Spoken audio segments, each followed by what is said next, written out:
our brothers from River State don't come outside. They can't tell us the plan where some people will gather themselves in Imo State want do so that they go deny them access to being Ohanaeze president. Our brothers in River State don't cry. They talk say that they don't take whether they campaign for to be the Ohanaeze president as well, to give them sense of belonging. I want to play this video for you. May you hear, because we will tell you that our people in River State want to join us. It's still our people in our own side is still fighting them. You people will not believe this. So just listen to what you talk before we come back and continue. Stay tuned in this video. We'll get a lot of story to share, and don't forget to follow our new page Balabagist Vlog immediately. Okay, my people, watch the video before we come back and continue.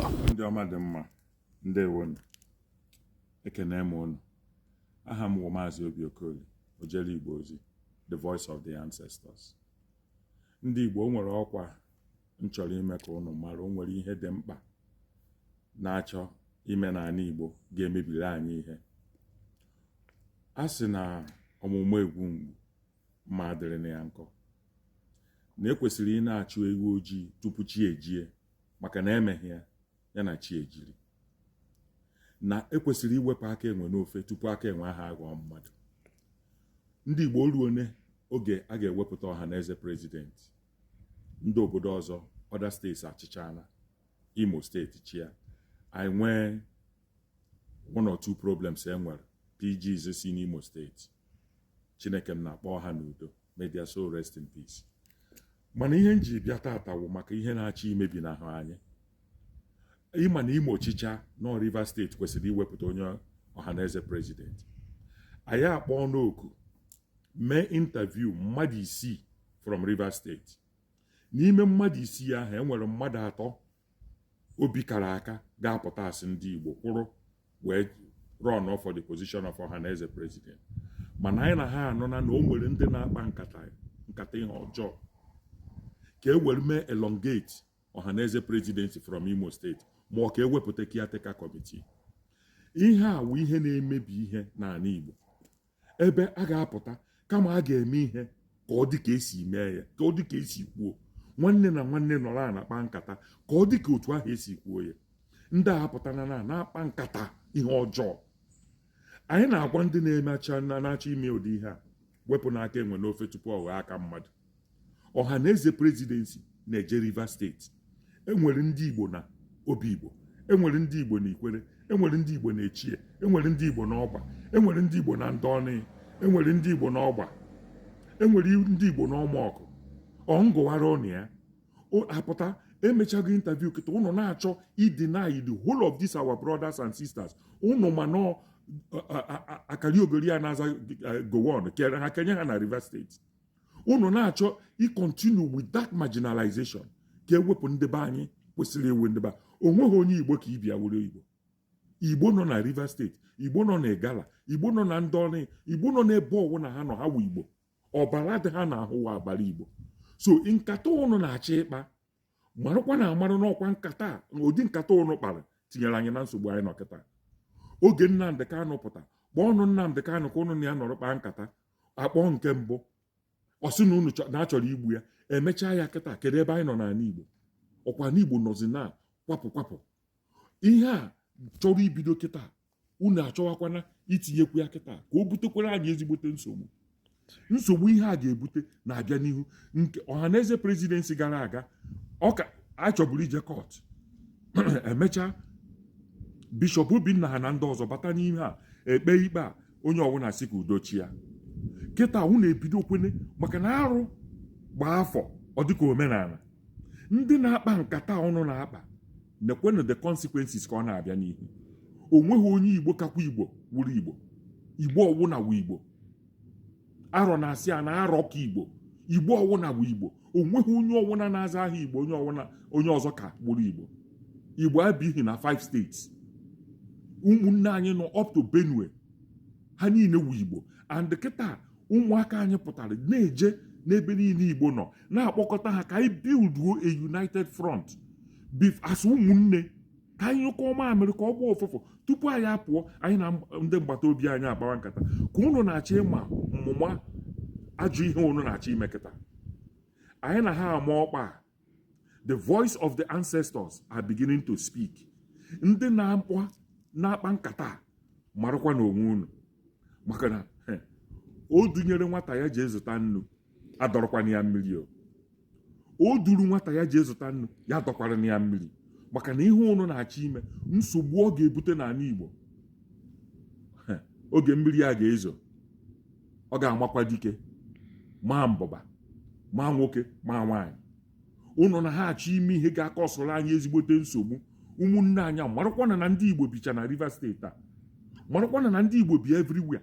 Marakwa na amara na ihe ọwụna unu kotere na unu ga-ejusi unu buru. Maka na ọmụmụ egwu mgbu mma agaghị adịrị ya nkọ. Hapụkwana ndị Rivers State ka ha chọpụta onye ga-achị Ohanaeze. Anyị nwere very potent young men and women n'ebe ahụ. Anyị emego some of them interview. Anyị ghọtara ebe ha si abịa. Hapụnụ ihe bere n'abalị ka ọ were anwụnta. Ihe unu na ha akpa n'Imo steeti ka unu wepụtakwa onye ọzọ. Ọchịchakwa atọ n'Imo steeti ya hand over to ndị ọzọ o kwesịrị ilu. Delta achịana, Imo achịana, Anambra achịana, onye ọwụ na-achịana. O ruo Rivers State kịta unu na-achị iwepụta ihe ọjọọ. Ọmụmụ egbu mgbu mma adịkwara na ya nkọ. Ọ bụchakwa ka ọha n'ọnụ. The voice of the ancestors, Maazị Obi Okoli. Ana m ha ama ọkwa maka na ọ ka m si ekwu tupu ihe ọjọọ eme. Mkpuo ya asị onye ka ọ wụ, nwanyị o ji ekwu. Mana onye na-egeghị ntị ihe mee ya sịkwana na ya anụghị ọkwa. Maka na ya ekwuo ya, hapụnụ ka udo chia n'ala Igbo. Nkata ọnụ na-akpa ọ gaghị awọk. Ya dịkwara ụnụ mma. Ọ gwụchakwa ka ọha Maazị Obi Okoli, Ojele Igbo Ozi. Yeah, my people, I beg make you share this video because I dey see a lot of people where they come for my comment section, come they write, we are fighting for Biafra. We are talking about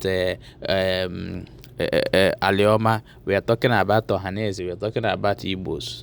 You are a fool. You moro.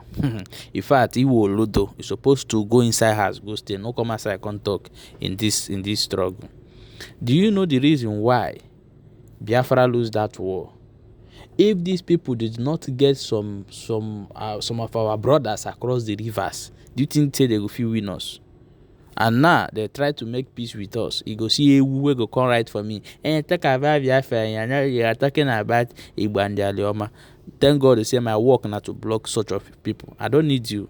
And I'm not doing this thing to get money. I am doing it to send message out there for my people. Those who will get the message will get the message. So for most of you more where they come write nonsense for my comment section, thank God say they block you come up because I don't need you. I want to build people who have sense. I don't want to build people who don't get sense from my platform. So now I don't hear waiting talk. This is a great message we send.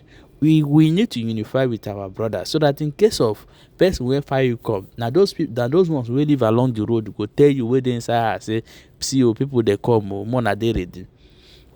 But if those people are not with you, you no go know when your enemy go reach your door, come knock hand for you. That's so it be. So I'm going to bring you one video to show you the reason why Nigeria is not one and Nigeria will never be one. You see these people wey build those things where they take fight war. If no other country after the war, they go call all the whole people. The great thing they do, they call them, they go bring the inspiration, the experience, the technology where they take build that thing. The country go use them, get their own greater weapon than to their run they go buy America own, Russia own, China own. I will play the video of waiting the Biafrans build during the war. May you see. And I get what I want to talk for that video. Stay tuned and watch the video. Yeah, we bunigwe. Yeah, we bunigwe. Nke ndị Igbo ji aka ha rụọ. Wedete ihe onyonyo ga. Ọ bụrụ na ihe a na-achịkwarịga ya ngwa. Ma mkpekere iron ma ihe niile ma bottle ewere ya kwarịga n'ime ya. Nwanne bute bịawa. Ọwụ na akwarịgacha ya ngwongwo. Eburu ya dosa ya ba. Bịa nso. Eburu ya dosa ya ba. Ihe na-akụzi maka ya wogbu n'igwe bịa ka ịhụ ya zi ya. Ihe ahụ nke ndị Igbo ji aka ha rụọ. Weta ya nso zi ha ba. Ọ ndị Igbo ji aka ha rụọ ya. Ọ wụrụ na eburu ya busa ya ba. Lekwe were adị ya ba. weta ihe onyonyo a weta ya nso weretecha ya o were adị ebe a ka esi amụnye ya ọkụ ngwa bịa ị hụrụ otu ọ dị ọwụla ihe a dị ebe ugbu a zi ha ihe a ka aghọta ebe a na-echi abịa ihe a dị ebe a ọwụla ebusa ya otu a ga mara na ọ dịla njikere ịkpọpụ ngwa bịa mana o nwere otu ihe m nụrụ mgbara m anya mmiri na owu na igwe a na-achịrị ya aja ọ bụrụ na achị ịgbapụ ya weta ihe onyonyo ya ọ bụrụ na achị ịmụ ya ọkụ ebe a gbapụ ya na mmadụ abụọ ndị na-anọ ebe a na ha na-awụ ndị eji chụọ aja maka na ọ bụrụ na agbapụ ya na ụzụ ya na ebube ya na-atụgbu ndị na-ebe a biko ihe m ji na-akọwa ihe awụla otu ihe mere m ji na-eme omenala Igbo bụla bụ na amatara m na ọ bụrụ na onwe otu agha si bịa nọ naanị omenala Igbo ebe mgbaba dịrị m ngwa bịa nso isiokwu m n'ụbọchị nke taa bụ ụjọ agha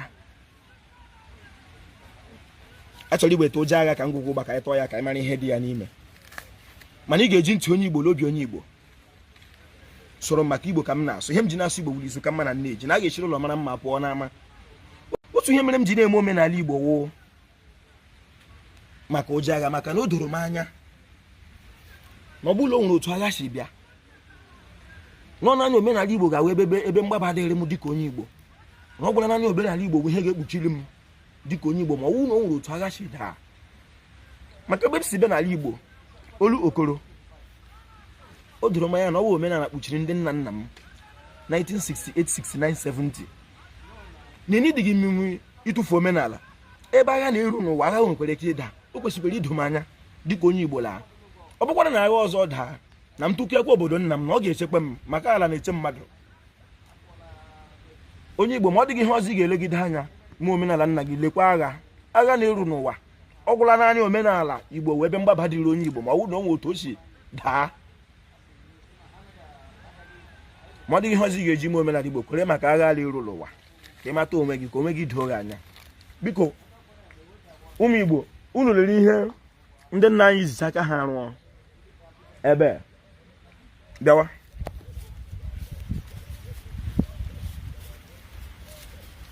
Call the corner.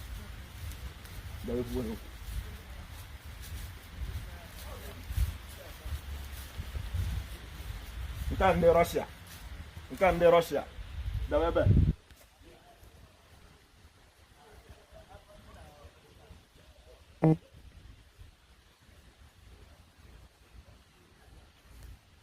zi ha nke a ị hụrụ ngwa agha ahụ ndị Igbo ji aka ha rụọ nke ahụ mgbe a nọ na-arụ ka arụta amụta nka mmadụ ga-anọ n'ime ya na-erugharị bịa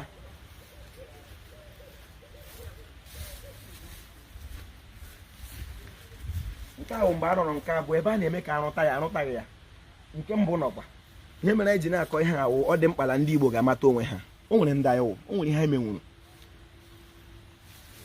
o nwere ihe mere anyị Igbo ọ dịghị otu anyị ga-esi bụrụ ihe anyị bụ Chineke kere anyị ka anyị bụrụ ma anyị emeghị omenala nna anyị ihe niile Chineke ji gọzie Country who don't have what other country used to fear them, that country may end anytime soon. The Biafrans need to stand up, not to fight Nigeria, not to fight anybody, but they need to go and find the technology beyond this Ogbunigwes and modernize it to the modern weapon. Because let me tell you something. If somebody come outside in Biafra land and build a drone that will fall in Aso Rock or in Abuja and shake like one state, if you talk about Biafra, Nigeria will tell you, come to table, let's dialogue. Because the United Nations will want them. These people have something bigger than what you have.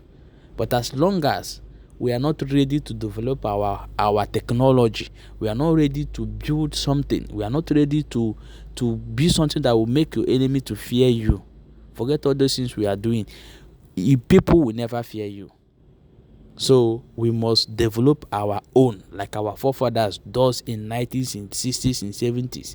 We will build our own something, let somebody take this as a priority or as an exam today, begin to practice what you will build to be like Elon Musk in Biafra land. That is only what we need right now. Once you get somebody like that, when you talk, Nigeria government will listen. Because if they try to kill you, press one button, everybody finish. That's all it be. So this thing I'm saying here is not to tell you to use it to do terrorism, but it's very good that we have it because we have the technology.